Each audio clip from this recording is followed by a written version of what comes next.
But that's not the agenda of religion. That's not the agenda of the mind controllers. They want to drag you down into an irrational, limbic, mammalian, reptilian, level of consciousness, what the Indian Vedas would call the lower chakra drives, and keep you there permanently so that you're confused and terribly weak, terribly psychologically disempowered. And so therefore you're going to seek stability, you're going to seek security through whatever kinds of handrails that are then provided for you by the system. Again, the other side of this is you have the problem, and you have the historical issue, historical problem, but you also have a new age now in which we have the internet, we have these writers, authors, so we're catching up on the game. We have even movies on the subject, incredibly detailed movies, in fact, that look into the whole of this. They use their tongues to deceive. The venom of snakes is under their lips. Their mouths are full of bitterness and curses, and in their paths nothing but ruin and misery, and the fear of God is not before their eyes. They have taken the hearts and minds of our leaders. They have recruited the rich and the powerful, and they have blinded us to the truth. And our human spirit is corrupted. Why do we worship greed? Because outside the limit of our sight, feeding off us, perched on top of us from birth to death, are our owners. Our owners. They have us. They control us. They are our masters. Wake up. They're all about you, all around you. Easy to apply nails, pre-colored in 7 luscious hues. Just... Our impulses are being redirected. We are living in an artificially induced state of consciousness that resembles sleep. Oh, goddamn hacker, that second time night that asshole's cut in. The movement was begun 8 months ago by a small group of scientists who discovered, quite by accident, these signals being sent through... He's giving me a headache. Yeah, tell me about it. Us took the hackers months to figure out how to do this. The poor and the underclass are growing. Racial justice and human rights are non-existent. They have created a repressive society, and we are their unwitting accomplices. Their intention to rule rests with the annihilation of consciousness. We have been lulled into a trance. They have made us indifferent to ourselves, to others. We are focused only on our own gain.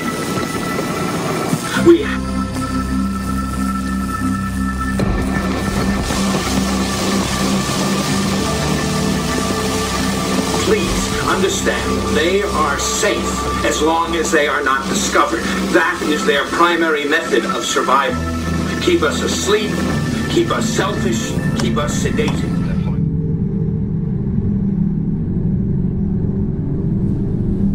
All I would say is that we've got to not trust the media stories when any of these, atrocities take place. You've got to really search out and seek out for yourself and not believe what the mainstream media is telling you. You have to realize that this is a very ancient thing. It's very sophisticated, and that you'll have to realize that religion plays a key part because it deals with the emotions of man, his irrational drives, and his needs. Man being raped on one side of what he really is spiritually, loss of center. So when you see these Sirhans, you see, and these Hinckleys, and these apparently lost souls, who are easily manipulated, you got to realize that that is the guy next door. This is pretty much walking around in the world. But the good thing about the modern age is that you have people like Ted Gunderson and John DeCamp, you see, and whistleblowers from within. Ted Gunderson, of course, was very senior in the FBI. John DeCamp was a senator. You have people from within the system now. You have, I can't remember his name, but in MASH, the show MASH, BJ Honeycutt, the guy, his name will come to me in a minute. He has made a personal investigation into child abuse and satanic circles. So you have famous actors, Lee Majors, and and Robert Mitchum have done movies on this. You know, certain Albert Finney with Looker. You know, there's a lot of movies out there that have been covering this. Of course, The Manchurian Candidate immediately jumps to mind, with a fantastic film with who was in that? It was Frank Sinatra. You know, lots of elements there, and that is not fiction. That is absolutely true, with key words, key phrases. Isn't it a coincidence that Mark Hinckley and Chapman, you know, both were reading Catcher in the Rye? You know, so just even these small sort of anecdotal connections, and the way they do it is also very interesting. How the whole process of how an actual mind control slave is made runs along pretty typical lines. They have traditional ways of doing it. It's very much based on your own profile when they've been studying you independently without your knowledge. And also, of course, we find out that many of these individuals who've gone down that road, who've been so abused this way, were in fact involved with the corps, or the the United Nations, or the media, the military. You cannot even document the cases of the people who've gone on to commit these crimes, including Oswald and Son of Sam, David Berkowitz, and other people. They've all had some sort of background in the military, or they've all worked for some sort of United Nations group, or military corps, or Peace Corps, or whatever. They've had some tie-in with some major orgs, and sometimes a lot more, sometimes full-blown, military intelligence kinds of organizations. And we even know that the conspiracy movement and the New Age movement is infiltrated by these people. There's all sorts of levels on this, all the way from the spiritual level, with religion affecting your mind and disempowering you in order to control every action and every thought you think, all the way down to this more street level, mind control, where kids are recruited from school because teachers who are in the pay of these think tanks observe the child, observe their spiritual tendencies, observe their introverted nature, because you'll always hear the same refrain. It's a very, very common refrain, which you pick up in Mark Hinckley, because he specifically was a virtuous man, actually, and his crimes were born out of a virtue that was manipulated. His virtue was to save the young from all the pestilence and evil that he saw that was rampant in the adult world. So the mind controllers would have picked up on this, and they would have looked at his profile and say, this man is kind of humanitarian, he's a bit of a loner. So he was a kind of a loner in school, yet as a loner he joined the military. Why would a loner, see, there's a contradiction right there, and they pick up on that. Why would a loner be joining something which is not only collectivized, it's highly collectivized, it's very regimented? So then they pick up conflict in his personality, and then he joins a collectivized kind of setup like the military, and then it's still super introverted. His buddies will say, oh, we didn't go on with him, he never spoke, he was dead quiet. So you've got little contradictions there. Why would a man even like that be compelled to join something totally antithetical to his nature? Was he compelled to do that? Or was he trying to break out of his own personality mold and try to do that as a way to heal himself from what he thought was a malignancy of nature? Because if you're introverted and live in the West or live in America, they'll make you feel that you're malignant, all right.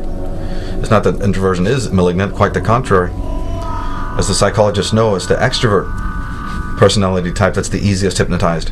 Ha ha ha. The extrovert personality, Mr. Sunshine, the one season world, go getting gung-ho guy who's super successful, got everything that the material world can offer, he goes under in 2 seconds flat. But it's the introvert that you kind of manipulate. Well, so this is the, again, contradictions. Who wants it? Congratulations, Richard. You had some very interesting scores on the first series of tests for Parallax. Testing for what? The Parallax Corporation. You did apply for our training, didn't you? Oh, Christ, that.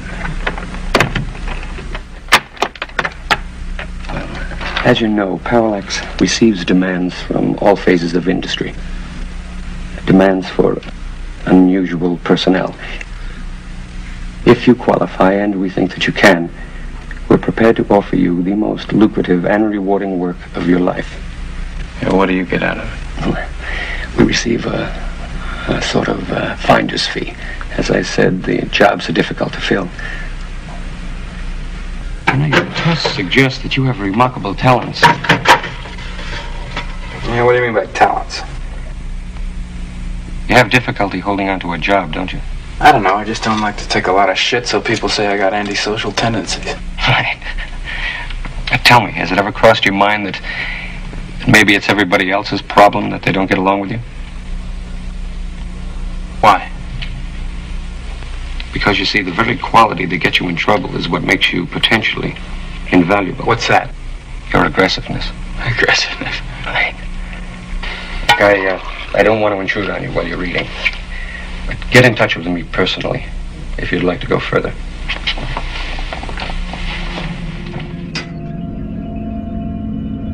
But